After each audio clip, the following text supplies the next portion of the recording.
Você sabe exatamente o que é um grupo contemporâneo e um grupo de manejo? A gente hoje vai falar sobre suas diferenças e sua importância para o melhoramento genético animal. Meu nome é Rodolfo Assis, sou técnico da Berrante Genética, da Alta Genetics e do programa Embrapa GenePlus.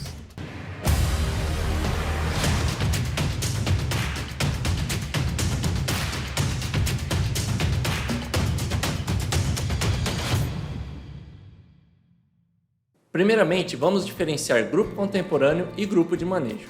Para isso, vamos a uma simulação onde a gente possui uma população, que é esse quadro cinza, e essa população possui duas fazendas. Essas duas fazendas estão representadas pelos quadros pretos. Cada uma dessas fazendas possui dois lotes. Neste primeiro lote, 20 animais nascidos em agosto e filhos de vacas primíparas. E também 10 machos nascidos em agosto e novembro, filhos esses de multíparas. Na segunda fazenda, outros dois lotes, um com 30 animais nascidos em agosto, filhos de primíparas e multíparas, e também 10 animais nascidos em agosto, filhos esses de primíparas precoces. Para formar os grupos contemporâneos, os geneticistas vão analisar se estes animais estão recebendo a mesma oportunidade de desenvolvimento. Assim, neste exemplo, a gente perceberia que poderiam ainda ser divididos para formar os grupos contemporâneos. Os 20 animais do primeiro lote seriam divididos em dois, sendo que no primeiro lote ficariam os machos e no segundo lote ficariam as fêmeas.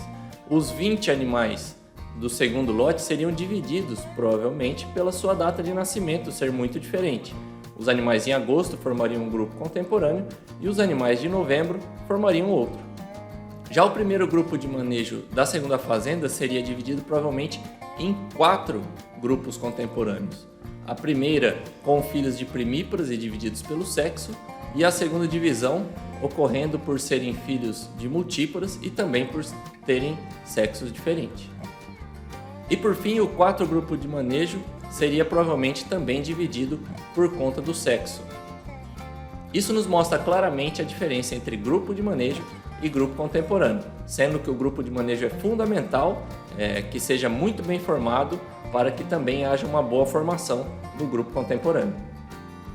Então, mesmo que não haja divisão quanto ao sexo dos animais, no grupo contemporâneo essa divisão ocorrerá. Outra situação também é quanto à categoria da mãe, se a mãe é mais velha ou mais nova. Se isso não for dividido fisicamente no grupo de manejo, no grupo contemporâneo os geneticistas realizarão essa divisão.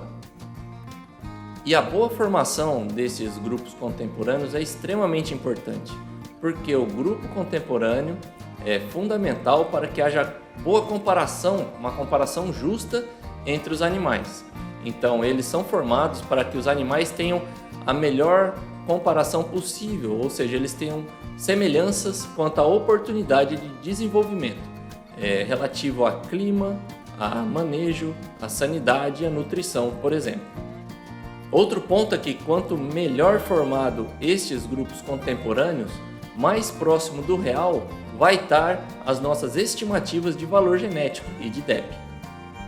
Agora vamos passar 4 dicas de como formar muito bem um grupo de manejo e, consequentemente, o grupo contemporâneo.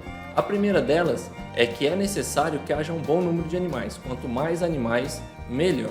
O segundo ponto é que é importante que esses animais sejam homogêneos dentro dos grupos de manejo. O terceiro é que não é bom que a gente troque os animais entre os grupos de manejo durante a vida desses animais, durante a parte da avaliação genética, da coleta de fenótipos.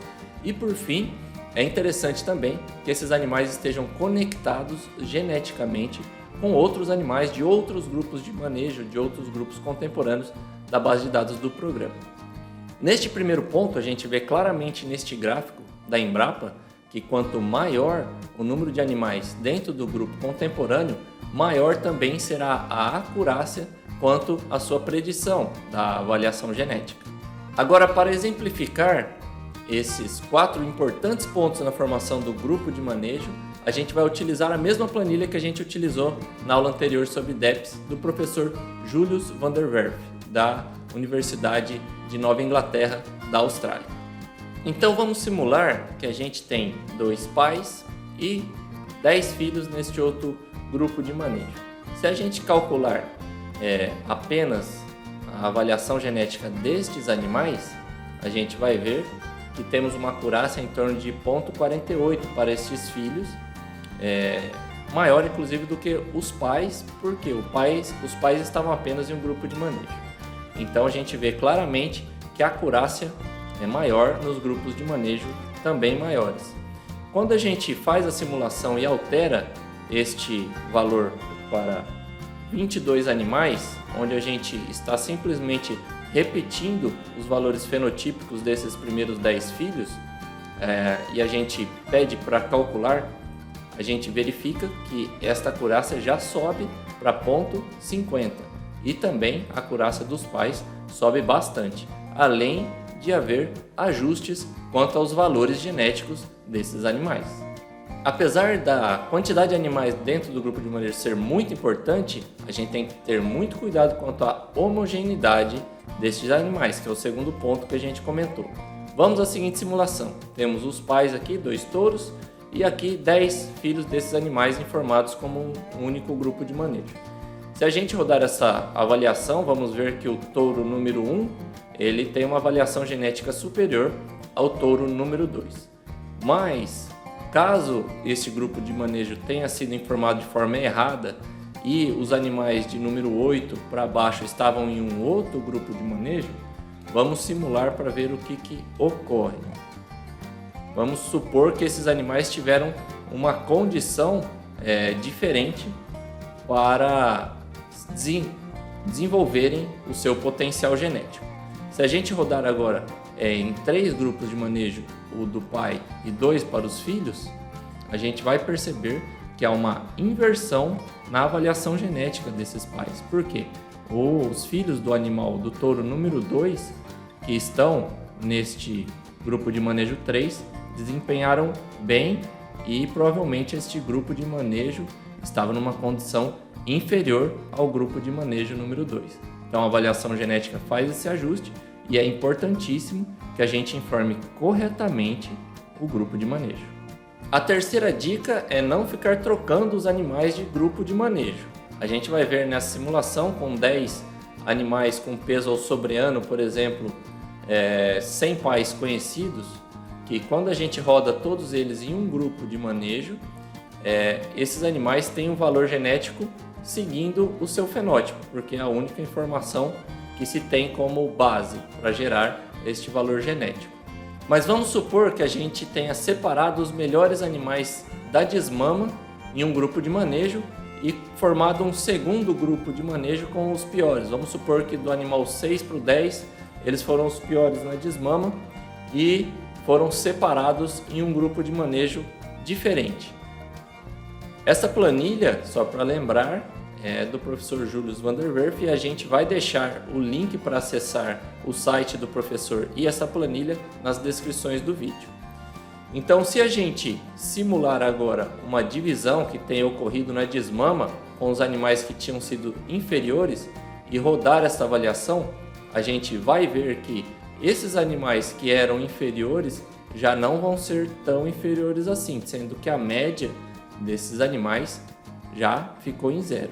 Ou seja, a média da avaliação genética desses animais que teoricamente são inferiores ficou igual à média desses animais que teoricamente são superiores. Então a gente conclui que não devemos ficar separando animais e trocando de grupo de manejo. E para finalizar, vamos mostrar a importância dos animais dentro do grupo de manejo estarem ligados geneticamente a outros animais. Neste exemplo, temos 4 touros e aqui alguns filhos deles distribuídos em outros 4 grupos de manejo. A gente vê que no grupo 2, 3 e 4 há filhos de mais de um animal. Já no grupo de manejo 5, há apenas filhos do touro 4 e não há nenhum filho do touro 4 nos outros 3 grupos de manejo. Quando a gente roda essa avaliação genética, a gente verifica que o valor genético estimado do animal número 4, do touro número 4, é a menor entre os 4 touros que estão sendo analisados. Por quê? Porque os filhos deles estavam concentrados apenas em um grupo de manejo e não estavam sendo comparados diretamente com os filhos dos outros touros. E este animal número 4 possuía a mesma quantidade de filhos na avaliação que os outros 3 touros.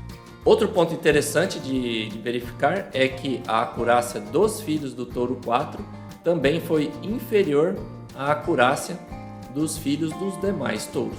Com isso, a gente verifica a importância do grupo de manejo ter uma certa variabilidade e conexão genética, principalmente por parte dos pais, que são os que mais conectam-se geneticamente a outros grupos de manejo e grupos contemporâneos.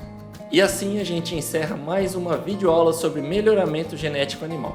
Se você tem gostado das aulas, curta, compartilhe, se inscreva em nosso canal e ative as notificações, que quando forem lançadas novas videoaulas, você será avisado. Um abraço!